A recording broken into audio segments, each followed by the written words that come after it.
Time tu student menyewalah dekat sebuah bilik dekat kondo lama ni. Kejadian tu berlaku selepas maghrib.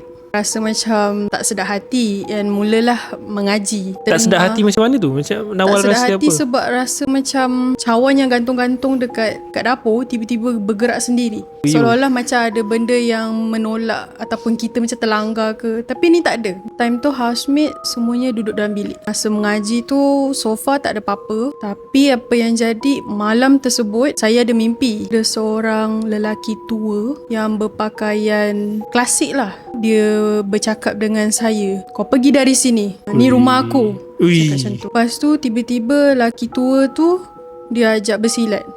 Ush. Sebab dia rasa macam kita ni berani dengan dia. Dia macam rasa tercabar macam Rasa tu. tercabar. Dan bila dah bangun tidur esok pagi tu, rasa badan penat sangat. Lebam-lebam tak ada, tapi rasa penat. Bila cakap dengan parents pun ambil inisiatif untuk bawa ke Darul Shifa. Berubatlah. Berubat. Ustaz tu baca ayat. Dia tanya-tanya ada pergi mana-mana ke. Macam mana benda tu, kejadian tu berlaku. Saya cerita semuanya lah, A sampai Z. Bila dah berubat tu, dia cakap mungkin ni gangguan jin.